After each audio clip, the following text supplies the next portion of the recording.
noches, amigos televidentes de su canal Santo Domingo TV, Canal 24, UHF, Canal 69. Esta noche, en su programa Apuntes Político Económico, tenemos a una persona que en el fragor de la lucha obrera en la República Dominicana, conjuntamente con una serie de hombres y mujeres como lo fueron en el pasado la compañera Nélcida Marmolejo, el compañero y dirigente histórico Francisco Santos. Hoy se encuentra enfermo, pero participa siempre con nosotros en los debates comunitarios dentro del marco de Buscando la Unidad y la Orientación Obrera en el Bonó y en Ciudad Alternativa.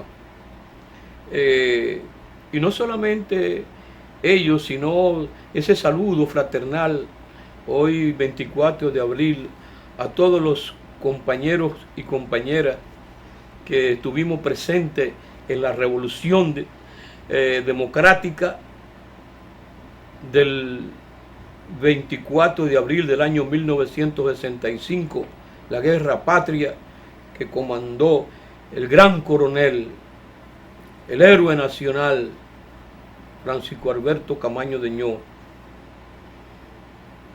Hoy, pues, se viste de gala nuestro programa, trayendo a un hombre que también en el fragor de la lucha democrática ha impulsado la unidad, no solamente del movimiento obrero, sino del movimiento político, la universalidad política nacional. Vamos a saludar a Efraín Sánchez Soriano, gran dirigente sindical, como ya dijimos, a Nélcida Marmolejo, a Juan Uvieres, a Figuereo, que está en cama, a ese dirigente histórico, Gabriel del Río, nuestro gran saludo para Henry Molina, nuestro gran saludo también, como no, para Manuel de Jesús Monzón, que fue uno de los primeros dirigentes del sindicato de arrimo del puerto de Poasi. Y cómo no, llevar homenaje póstumo a la distinguida dama Magdaleno, que luchó por la unificación de las trabajadoras de la salud, a Barbarín Mojica, a Marcos de Vargas, el indio, a Pata Blanca, revolucionario y gran sindicalista, ido a de tiempo por los fusiles americanos en la revolución, en la guerra patria de 1965, defendiendo los más sagrados intereses de la nación. Hoy nosotros, como se cumple 49 años de esa gesta histórica, y mirando los problemas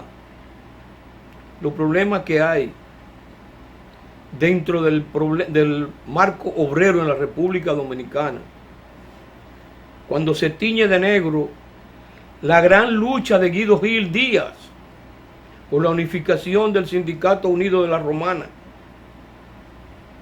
abonando con su sangre la unidad obrera en la República Dominicana, y todo ese proceso histórico de cambio estratégico en la lucha política y sindical de nuestro pueblo. La muerte de Amatingó, la muerte de Mario Valdera en San Francisco de Macorís, se unen en estos momentos históricos para traer también a un dirigente histórico. Estuvo en la CGT mayoritaria, estuvo con Nélcida Marmolejo, estuvo en la CGT formal, junto a un batallón de dirigentes sindicales bien recordados en diferentes industrias de este país, las cuales ya no existen para el pueblo dominicano. Nos referimos a Rafael Abreu, Pepe Abreu. Vamos a comenzar entonces de lleno con la... Pepe, hay una serie de conjeturas de que ya se terminó el problema de los cambios que va a traer como consecuencia el código laboral de la República Dominicana. Aquel código Trujillo que en el 54, después en la década de los 60, se le hizo una serie de recomendaciones específicas puestas en marcha por los grandes conocedores del derecho laboral en la República Dominicana y conjuntamente con los sindicatos, Fosa Cetitrado, Fernando La Rosa y otros dirigentes más del movimiento obrero de la República Dominicana.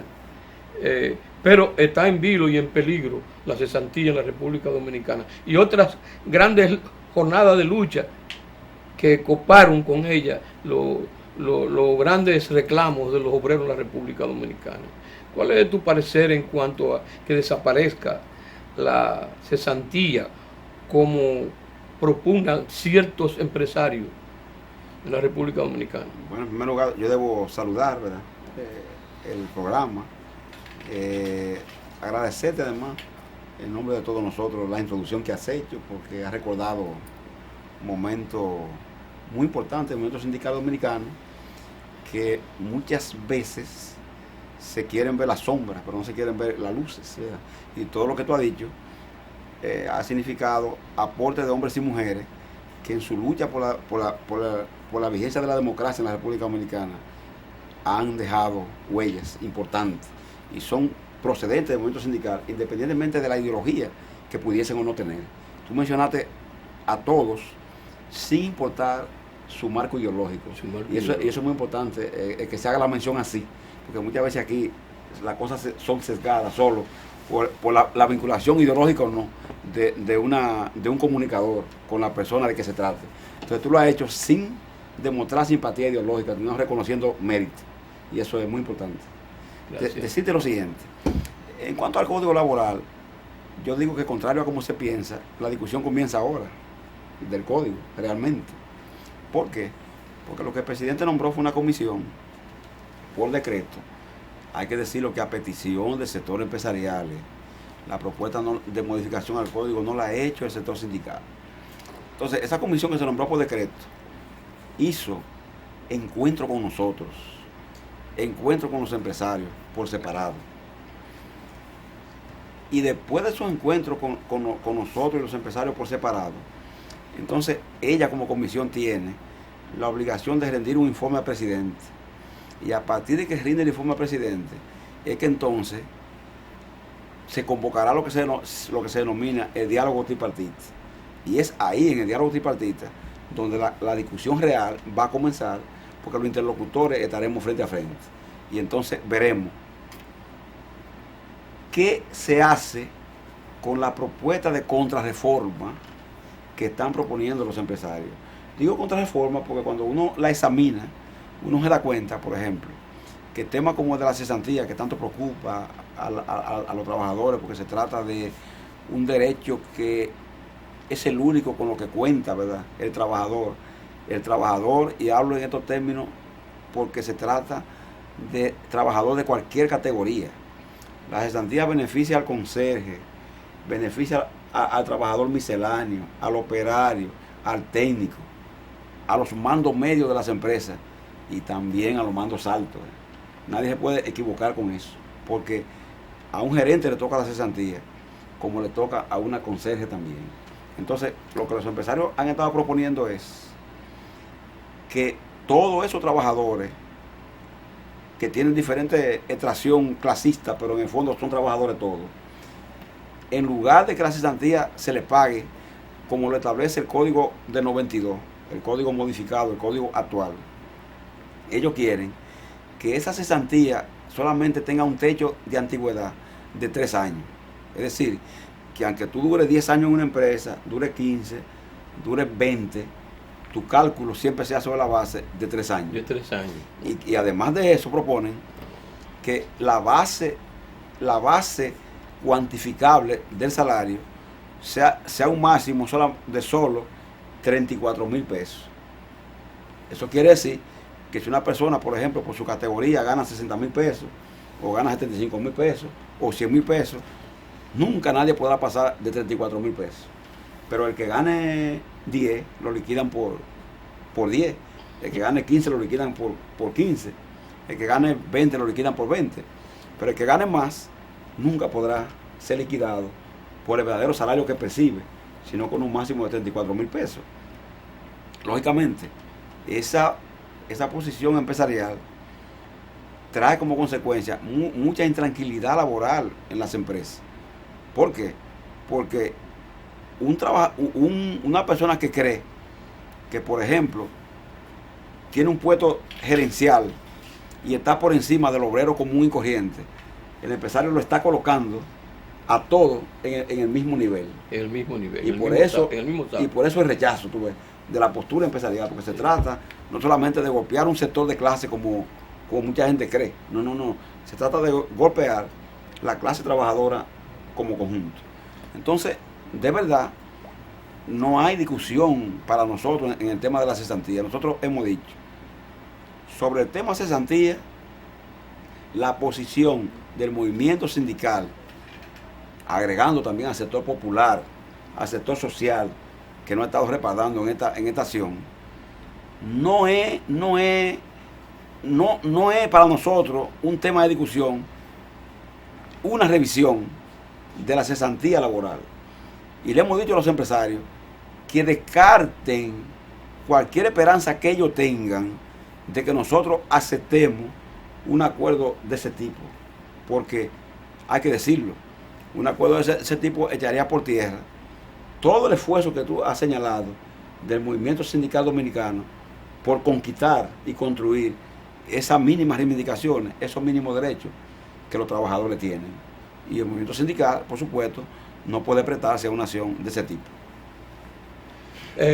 Don Pepe, hablando en ese mismo tenor de la cesantía, te habla, pero usted sabe que el trabajador aquí no existe lo que es un seguro del trabajador, y la cesantía no solamente juega un papel, vamos a decir, simétrico entre la relación obrero y patrón, sino que también hace la vez de una especie de seguro del trabajador.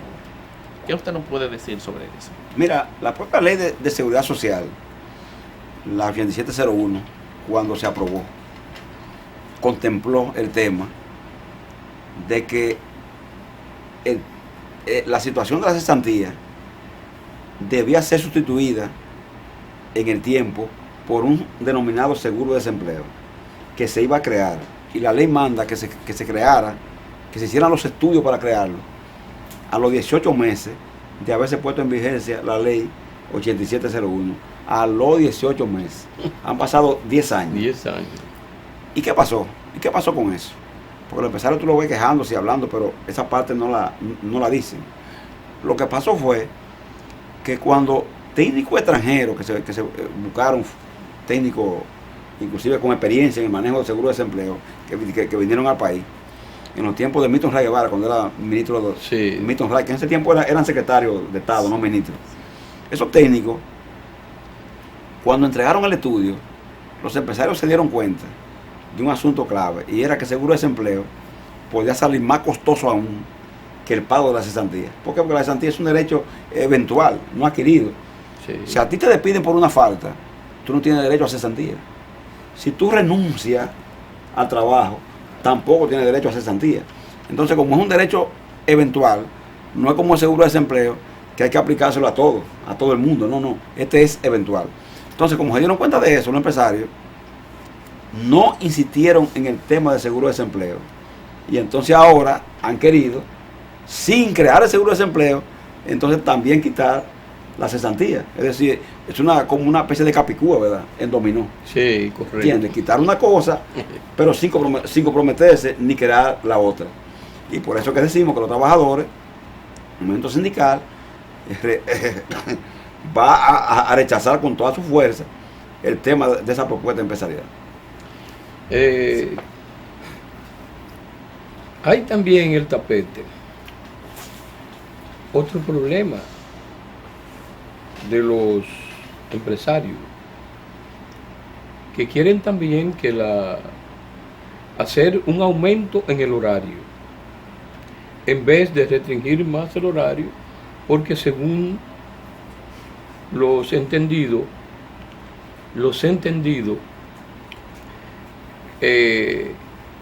cuando hay menos horas de trabajo, hay mayor producción. El obrero trabaja con más ahínco, con más entusiasmo, cuando hay menos horario. ¿Cuál es su opinión sobre ese tema que ha quedado revuelto en la hegemonía primero y también en el sector laboral en la República Dominicana? Don Pepe, antes que usted conteste esa pregunta, vamos a hacer una pausa, que el productor no está haciendo señas, y luego volvemos para que usted abunde sobre ese tema. Muy bien.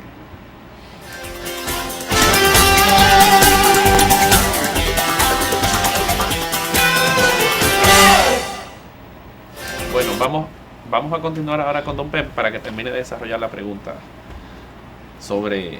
Sí. Es interesante el tema de los horarios, porque ocurre que ustedes saben que se acerca el 1 de mayo, acuérdense, el jueves, y una de las luchas fundamentales de la clase obrera originaria fue por el establecimiento de una jornada laboral.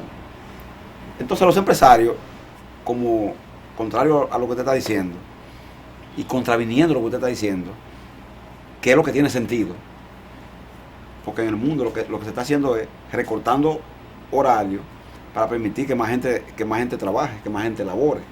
Entonces los empresarios nuestros lo que plantean es aumentar la jornada, por ejemplo, de 44 a 48 horas, pero con el agravante de que su intención es que no se paguen como extra las 4 horas que ellos pretenden subirle a la jornada laboral.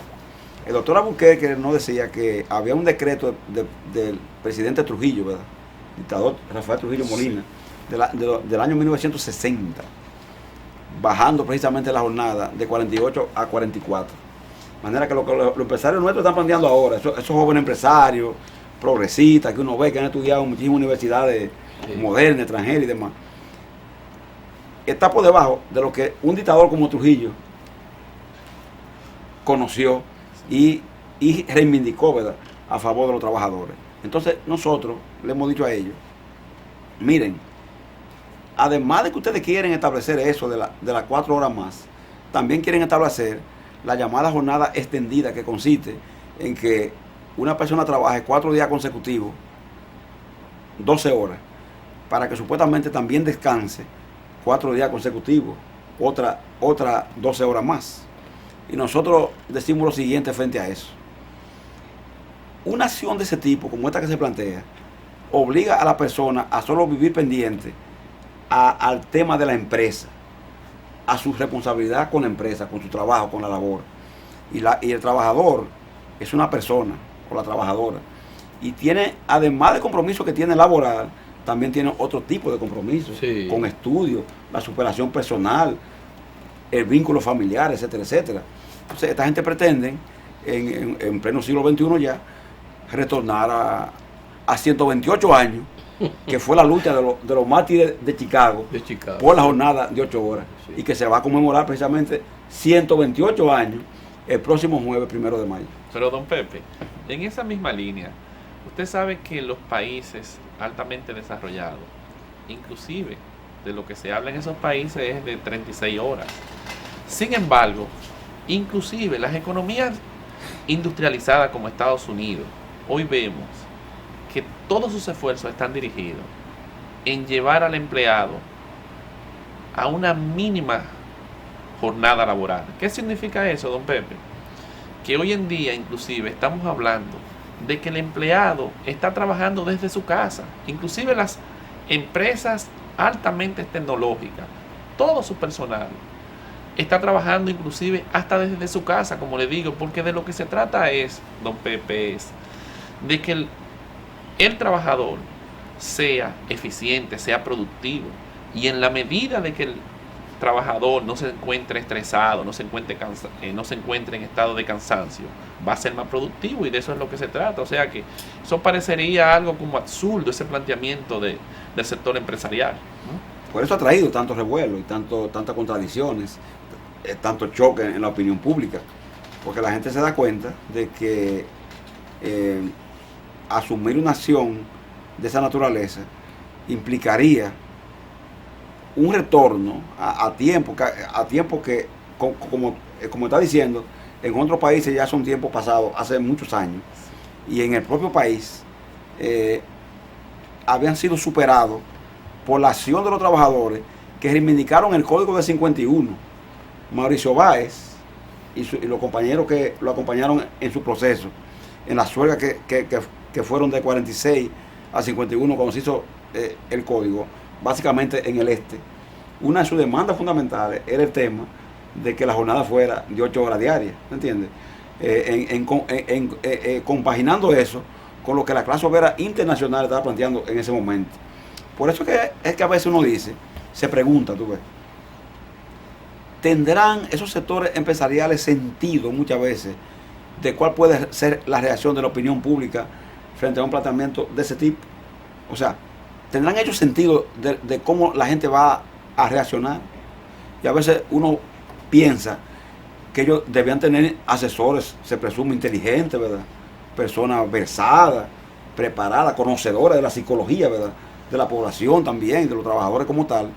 Pero cuando tú ves planteamientos de esa naturaleza, tú a veces dudas que sea así.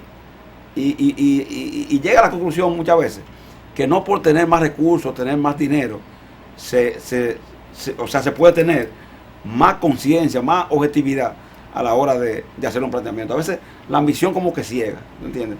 Como que ciega a la persona y no la deja ver que sus planteamientos van a resultar, como usted está diciendo, absurdos, y lo que van a concitar es rechazo y aislamiento de la sociedad. Pepe, el señor Díez Cabral hablaba en el día de ayer en los medios de comunicación de que ellos no van a tocar la situación de los puntos que se ha tomado como referencia. Llámese el problema de formalizar de una vez por todas de que el código no solamente se le cambien los 2 puntos básicos que ellos han sostenido, sino otros más que tienen en el código. El pueblo se ha preguntado, ¿cuál es la razón de que el gobierno no ha nombrado en esa comisión de discusión del tema laboral de la República Dominicana a hombres conocedores del intríngulo obrero en la República Dominicana para la discusión con los empresarios? El empresario Díez Cabral decía que él no había hablado ni hablará del problema del horario en la República Dominicana. ¿Es la que él representa o son las otras organizaciones de obreras, patronales de la República Dominicana las que plantean la cuestión del horario? Él representa a la Confederación Patronal de la República Dominicana, que es la cúpula a la que pertenece la Asociación de Industria y a la que pertenece la mayoría del sector empresarial dominicano. El CONET es como la máxima expresión del sector empresarial. Ellos quieren decir como que los planteamientos de ellos se han tergiversado y que por eso van a hacer, según ellos, una campaña de opinión pública que lanzaron precisamente en el día de ayer para esclarecer cuáles son las verdaderas posiciones del empresariado. Yo hasta me alegré por un lado porque dije, como los empresarios son tan tacaños muchas veces para pagar publicidad, a lo mejor los medios de comunicación se benefician, ¿verdad?, de que ellos paguen campañas publicitarias. Y pero hecho mediante ruedas de prensa. Para explicar sus posiciones. No en campaña. Pero lo vemos que ni siquiera se atreven a hacer una inversión, ¿verdad?, explicando sus posiciones en los medios. Entonces uno dice, a raíz de ese planteamiento que él hace, nosotros tenemos en la mano, para ser claro, 37 propuestas del sector empresarial. ¿Qué fue lo que hicieron? 37 propuestas. Y que fue lo que le entregaron a la comisión. Y en esas 37 propuestas, el punto número 4 es el tema del horario laboral. De manera que cuando él dice, ¿verdad?, que ellos no han hablado del tema del horario, que no han hablado de recortar cesantía, que no han hablado de esto, que no han hablado de aquello, es como una especie de juego de palabras que trata de subestimar la inteligencia de los demás, porque esas propuestas ya no son propuestas secretas, son propuestas que están en manos de una comisión que se ha visto obligada a entregándola a nosotros y a otros. Y a propósito de eso, hay que decir que precisamente el nombrar una comisión compuesta por personas que en la mayoría de los casos no son expertas en la materia, ni han participado en los procesos que se ha vivido en el país con respecto a lo que han sido las leyes de esa característica.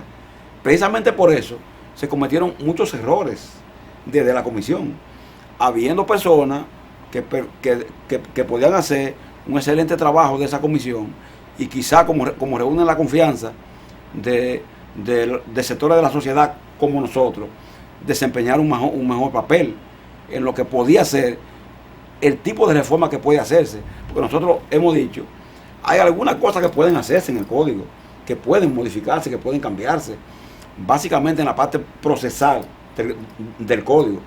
Y nosotros no hemos referido a eso y decimos que si los empresarios se hubiesen ido por esa línea, que fue lo que ellos le plantearon al presidente de la República cuando se reunían con él para hablar de ese tema, quizá estuviésemos hablando en otro lenguaje y en otro término. Pero ellos se han ido no a la parte procesal, sino a la parte material, a la parte económica, a la parte contractual, sustancial. Y las 37 propuestas, como se sabe, persiguen eliminar cosas que, si las aceptáramos nosotros, nos suicidaríamos como movimiento sindical, porque no podríamos explicar una acción de ese tipo, ni en el presente y mucho menos en el futuro. Don Pepe, hay un tema dentro de las propuestas del sector empresarial que luce prácticamente hasta descabellado, inaceptable, que es lo que tiene que ver con el periodo de prueba, o sea, el incremento del periodo de prueba basándose en el supuesto primer empleo, que hoy el periodo de prueba es de 3 meses, ellos quieren incrementarlo a 1 año, y no obstante eso, reducir el salario a la mitad en lo que corresponde al puesto. Nosotros hemos visto ya, inclusive, cómo las empresas de comidas rápidas chinas, inclusive, contratan a los trabajadores y a los 3 meses los despiden para no darles sus prestaciones laborales. Imagínese que se logre ese incremento de 3 meses a 1 año y el puesto de trabajo pase a ocupar la mitad del sueldo. Eso sería algo, vamos a decir, descabellado también. ¿Cuál es su posición al respecto? Pero antes vamos a hacer una pausa que nos está haciendo seña el señor director y luego volvemos.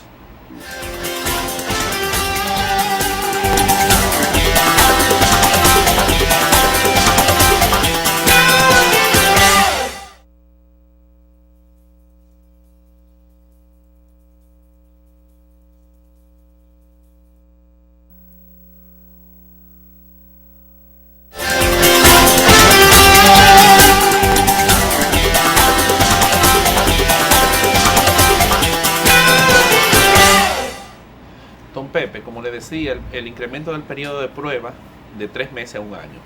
La campaña de los empresarios se llama Imagínate. Entonces, la campaña de ellos es su título. Entonces, imagínense ustedes, por ejemplo, que aquí el mínimo de 10,000 pesos, a un joven se le pague la mitad, que son 5,000. el mínimo de la empresa grande